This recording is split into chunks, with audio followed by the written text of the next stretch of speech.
अस्सलाम वालेकुम। बेटा आज का लेक्चर जो हमारा है वो चैप्टर 16 से हम आगाज़ करने लगे हैं। तो चैप्टर 16 का जो कम्बिनेशन है वो 18 के साथ होता है, 16 + 18 का कम्बिनेशन है। तो आए 16 का आगाज़ करते हैं। चैप्टर का नेम है अल्टरनेटिंग करंट। देखिए भाई, करंट होते हैं दो तरह के, एक होता है अल्टरनेटिंग करंट और दूसरा होता है डायरेक्ट करंट। अब हम अल्टरनेटिंग करंट, जैसा कि लफ्ज से पता लग रहा है कि ये अपनी डायरेक्शन को अल्टरनेट करेगा, डायरेक्शन को बारहा चेंज करेगा, तो हम कहेंगे वो करंट जो अपनी पोलैरिटी, अपनी डायरेक्शन को चेंज करेगा बार बार, उसको हम अल्टरनेटिंग करंट कहेंगे।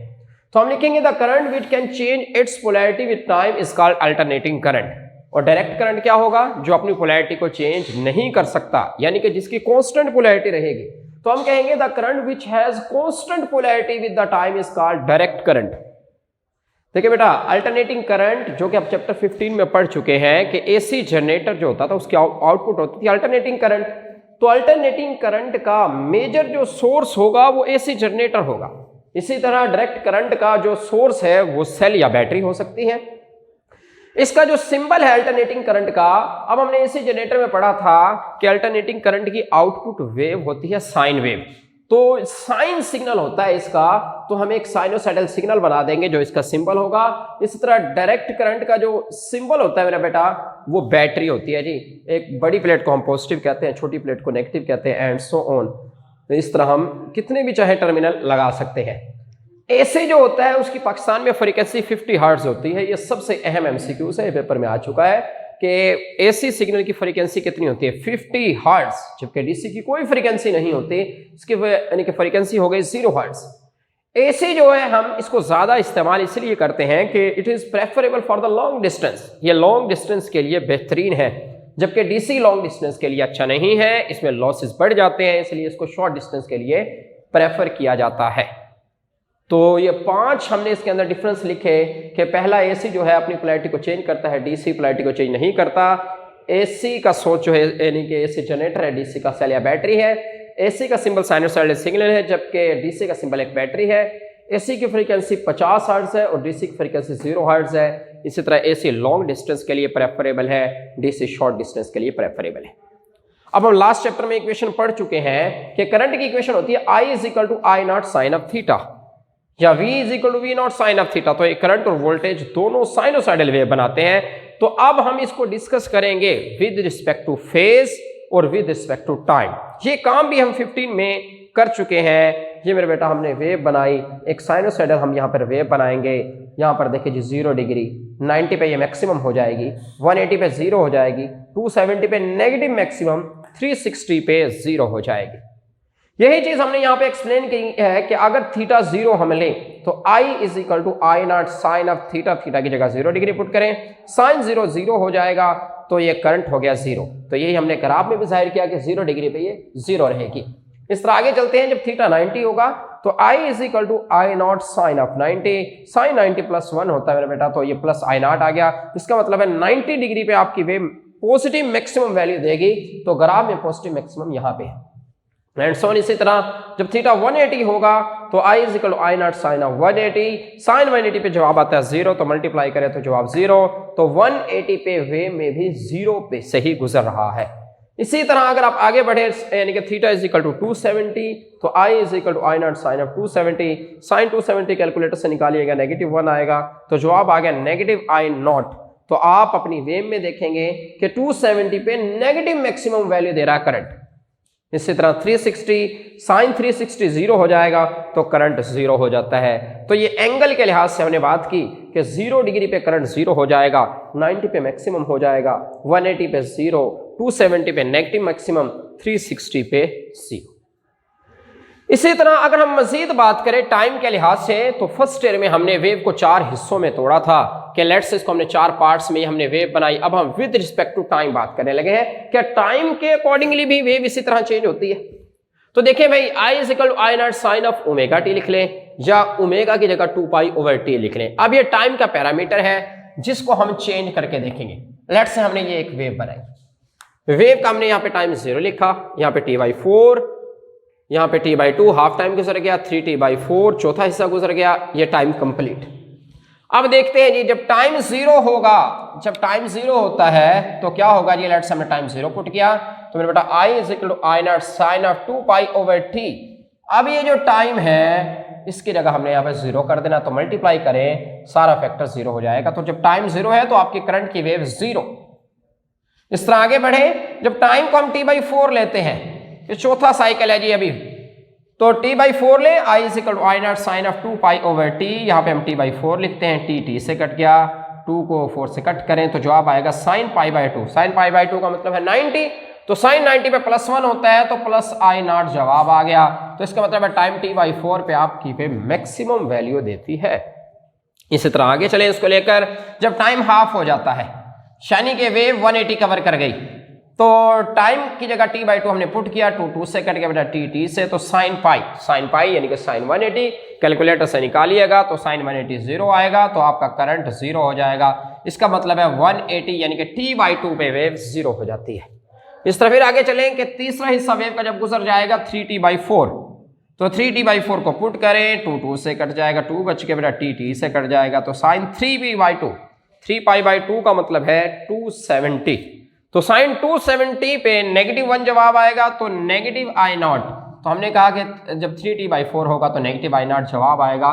तो ये वेरिफिकेशन चल रही है जी। आखिरी बात, जब टाइम कंप्लीट हो जाएगा तो t पुट किया जी, t से कट जाएगा, साइन 2π देखें जी 0 हो जाता है यानी कि साइन 360।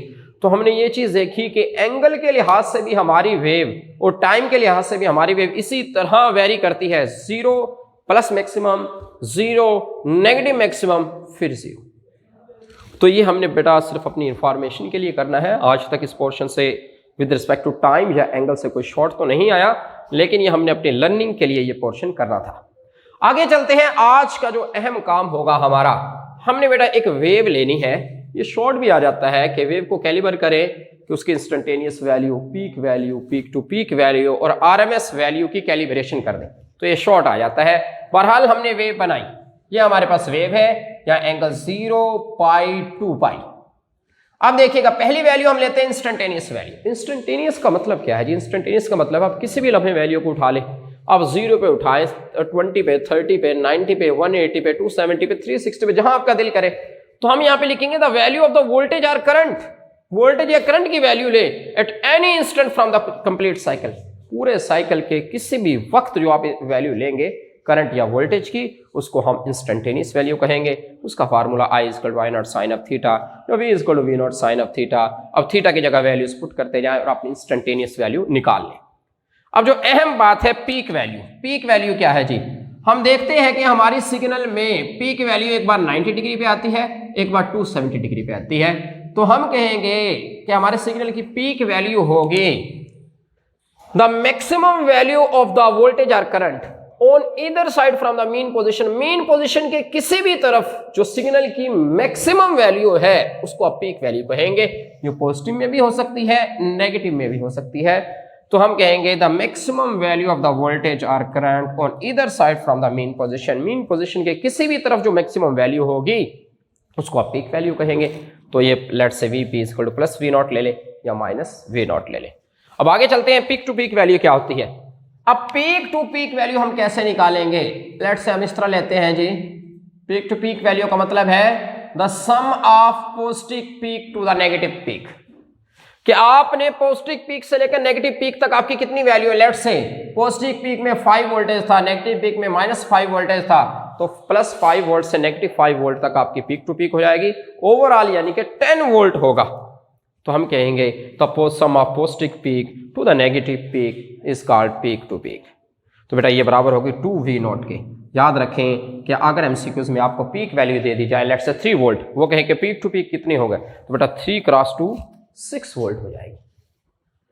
उसके बाद हम बात करते हैं root mean square. Most important चीज बेटा, इससे रिलेटेड काफी सारे हमारे न्यूमेरिकल्स भी हैं कि रूट मीन स्क्वायर क्या होती है।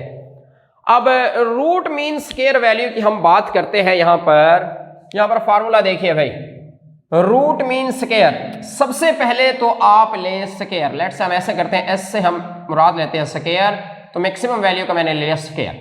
एम से मतलब मीन है, तो मीन का मतलब है 2 से तकसीम कर देना। आर से मुराद रूट है, तो ये हमने रूट ले लिया बेटा, तो ये बन जाएगी V नॉट ओवर √2 और ये बन जाएगी 0.707 V0। अगर आप इसको 100 से मल्टीप्लाई करें तो 70% आता है। अब बात को समझिएगा, हमारे पास हमारा वोल्ट मीटर हो, ओहम मीटर हो या हमारे पास करंट मीटर हो, ये वैल्यू हमें आरएमएस में देते हैं, एसी में नहीं देते। तो आरएमएस वैल्यू जो होती है हमारी बेसिकली वो एसी वैल्यू का एक हिस्सा होती है। कितने परसेंट हिस्सा? 70% हिस्सा। तो अगर हम एसी साइकिल का 70% ले दो हमारा आरएमएस बन जाएगा हमारा वो। तो इसका मतलब ये है कि हमारे जो वोल्ट मीटर, एम मीटर वगैरह है वो हमें आरएमएस वैल्यू देते हैं। आरएमएस वैल्यू जो है वो एसी वैल्यू का इफेक्टिव पार्ट कहलाएगा। तो इसलिए हम डेफिनेशन में लिखा करते हैं the effective value of the AC over a complete cycle, कि एक पूरे साइकिल में एसी की जो इफेक्टिव वैल्यू उसको हम आरएमएस वैल्यू कहेंगे। अब वो आरएमएस वैल्यू होगी कितनी? हमने कहा 0.707। तो अगर हम एवरेज लें तो यहां आएगी, एवरेज से ऊपर 70% हमने लेनी है तो हमारी आरएमएस वैल्यू जो है यहां पर आ जाएगी, ये हमारी होगी आरएमएस वैल्यू। तो याद रखिएगा आरएमएस वैल्यू हम कहते हैं the effective value of the AC over complete cycle. AC की इफेक्टिव वैल्यू को आरएमएस वैल्यू कहा जाता है। इसी तरह वी आरएमएस बराबर होगा 0.707 वी नॉट, आई आरएमएस बराबर होगा 0.70 आई नॉट। आई नॉट का मतलब है और वी नॉट का मतलब है एसी वैल्यू। यहां इनसे हम जब 0.707 से मल्टीप्लाई करेंगे तो उनकी आरएमएस वैल्यू आ जाएगी। एक बहुत अहम एमसीक्यूज है हमारा कि हमारे एसी साइकिल की एवरेज वैल्यू कितनी होती है। एवरेज वैल्यू एसी साइकिल की 0 होगी। क्यों?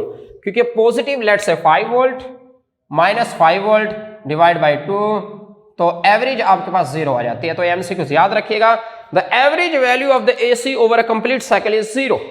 लेकिन एग्जामिनर परेशान करने के लिए एक बात और दे देता है, the average value of the AC for positive cycle. अगर वो ऐसे पूछ ले average value of AC for positive cycle तो आप लिखेंगे V not by 2 for positive cycle. इसी तरह फॉर नेगेटिव साइकिल ये हाफ रहेगी। अब पॉजिटिव साइकिल का हाफ ले ले, लेट से 5 वोल्ट है तो 5 को आप 2 से डिवाइड करेंगे तो यहां पे होगा 5/2, तो आपकी एवरेज यहां पे आएगी 2.5 वोल्ट, जबकि कंप्लीट साइकिल की 0 होगी। अगर वर्ड आ जाए द एसी वैल्यू ऑफ यानी कि the average value of the AC over complete cycle तो वो 0 होगी। अगर आ जाए average value of the AC for positive cycle वो V नॉट बाई 2 होगी। अगर आ जाए average value of the AC for negative cycle वो भी V नॉट बाई 2। तो बेटा ये है आज का लेक्चर, तो इसको अच्छे तरीके से तैयार कर लीजिएगा। ओके, अल्लाह।